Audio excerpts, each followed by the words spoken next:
When it comes to Irish media culture, there are a handful of TV programmes that have something of a legendary status. Father Ted, for all the faults of Graham Linehan, has defined the humour of an entire generation.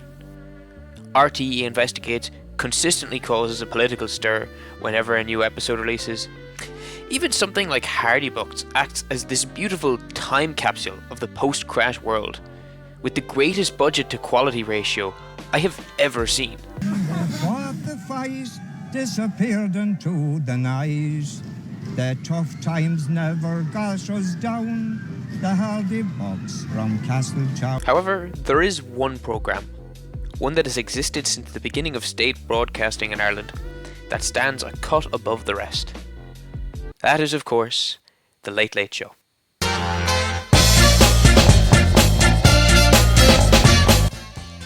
First airing in July of 1962, The Late Late Show is one of the longest running talk shows in the world and has been the centre of some incredibly interesting moments in Irish pop culture and politics. But one moment in particular was so iconic that it got a special mention on Gay Byrne's final episode of his career. This was a scandal involving intrigue, a chair, a book, and a lie that would make its way all the way to the High Court. This was Chairgate. Our story begins in 1997, on a typical Friday evening in May. The Late Late Show was airing, as it always did, and on this particular show there was to be a competition in antiques restoration. Entries poured in from all across the country, but there was one in particular that caught the attention of host Gay Byrne and all the other judges. A Regency chair. Freshly upholstered, complete with a swivelling bookstand, this chair was nothing short of fabulous. This beautiful piece was entered by one Susan Maloney, a Donegal woman living in Donegal town proper. Susan spoke at length about the work she did to restore the chair, describing how she reupholstered the seat and hammered all 800 brass studs, all by herself. Accompanying the chair was a stunning leather-bound book that she had rebound entirely on her own efforts.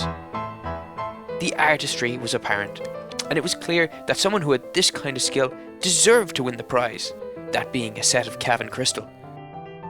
But we need to take a step back just 1 month to a small business based in Salthill, County Galway. This was Kenny's Bindery, run by one Jerry Kenny. Jerry was one of the leaders in Ireland for fine bookbinding, having studied under some of the finest bookbinders in the country. He had an impeccable reputation for quality in his work, and one day was approached by a man on behalf of Susan Maloney to restore a book to its former glory. A few weeks later, she arrived at the bindery with her boyfriend, and the first thing I noticed, first of all, she was a very attractive looking lady with a very strong Donegal accent. Looking at her first, I said, you know, she doesn't look like somebody that would be good at working with their hands. Whatever about a chair, but definitely not with a book, an antique book.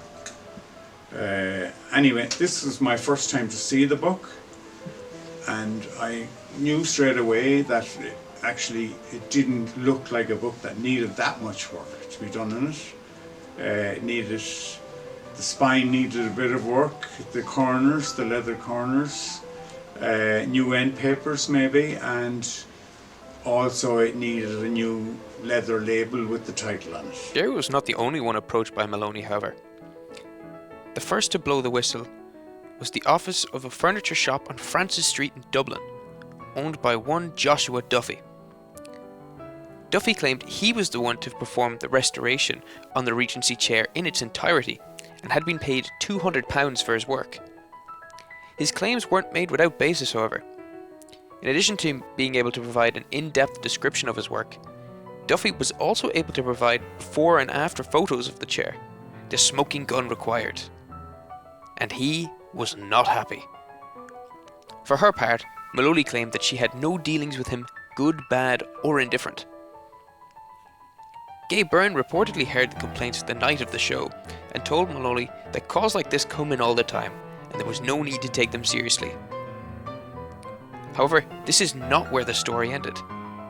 Because of Duffy's receipts, the public quickly began to turn against Maloney, and the media had a field day. Tabloids were printing stories about the scandal left and right. To be honest with you, I didn't really want to get involved in the story at all. But it was in my ear all day because every radio program, news bulletin was on all day long. And at this stage, they had christened it Chairgate. Okay, the famous Chairgate. Anyway, around 1 o'clock that day, I got a phone call from RT Radio 1. Would I do an interview on drive time at 4 o'clock? So I said, yeah, I'd be delighted to. Yeah, no problem. Now, I was a little bit nervous about doing this interview because it's live radio and I didn't want to be incriminating anybody for something they didn't do, or even myself or anything. But anyway, I did the interview and as I said, I was a little nervous. So after the interview was over, that's when the phone really started ringing. It was just so bad. It just, everybody was ringing me for a story.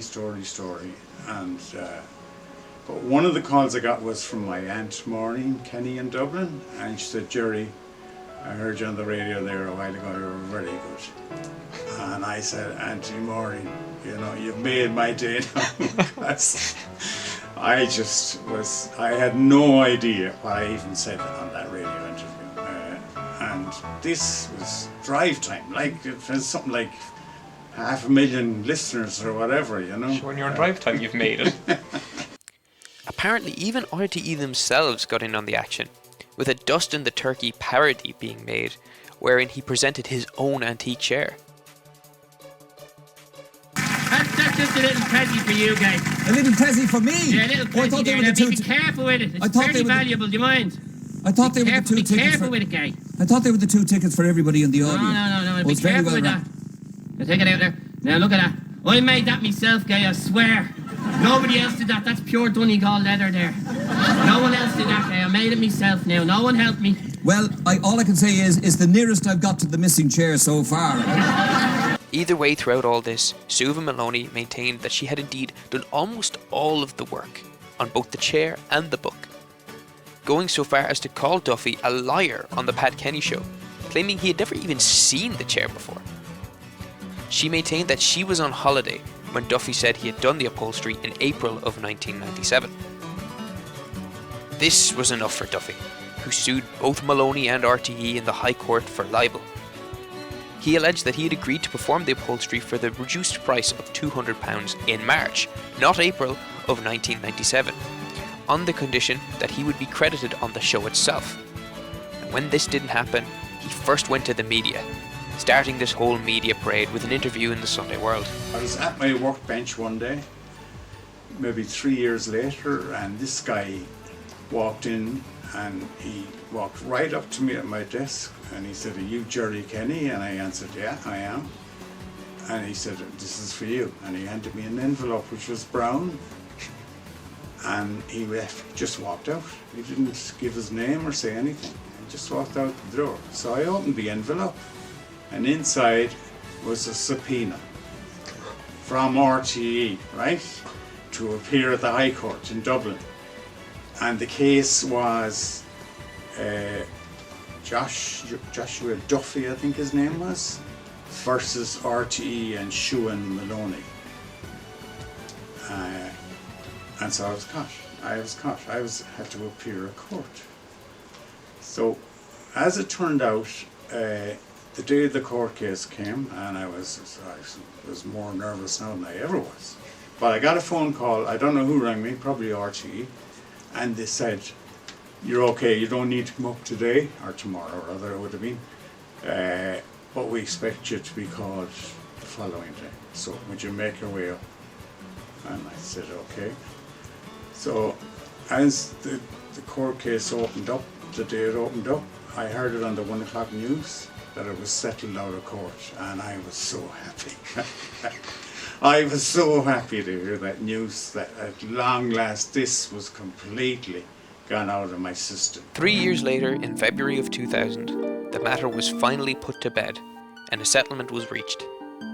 As part of this settlement, both RTE and Maloney herself had to publicly admit that it was Duffy who had actually upholstered the chair, as well as the hefty settlement between £20,000 to £30,000.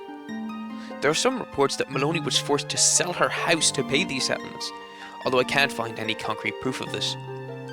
Either way, she retired entirely from public life and has not been heard from since.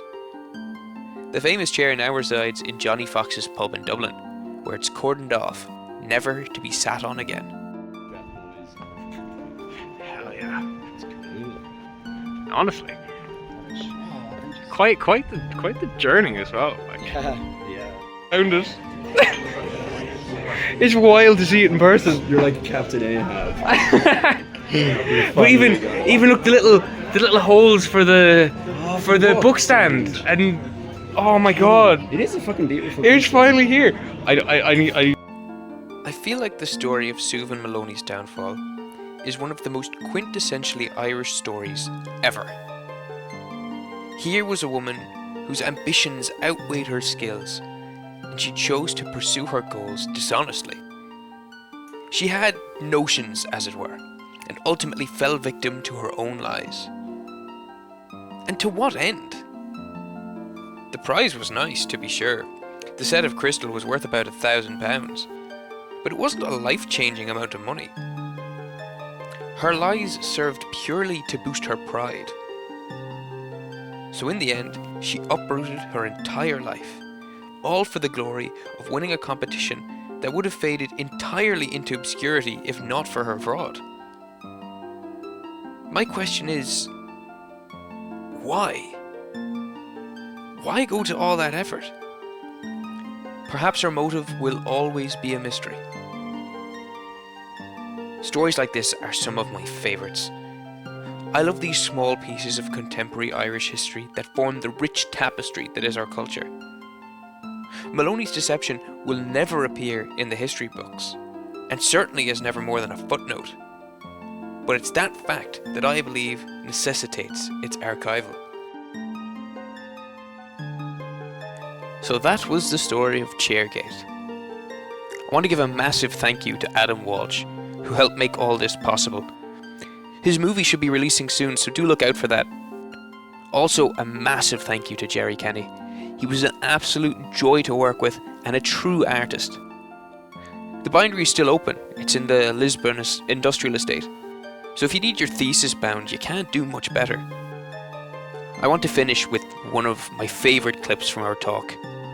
The beautiful irony of the whole story. Well, that's all from me. Gurav Mila, and good luck. It could have been 7 years after the whole episode, so we'd say in the 2000s, 2004, 2005 maybe. I'm in the bindery again, and the receptionist, the girl at reception sends somebody into me, and she came straight up to me and she said, you were Jerry Kenny, aren't you? You're a bookbinder, and I've something I want you to do for me. I'm asking you a favour. And I said, well, what is it? And she says, well, I'm on the antique show on the Late Late Show in the next 2 or 3 weeks. And I said, oh God, I don't believe what I'm hearing. I honestly didn't believe I was hearing this. So she said, would you be able to help me out?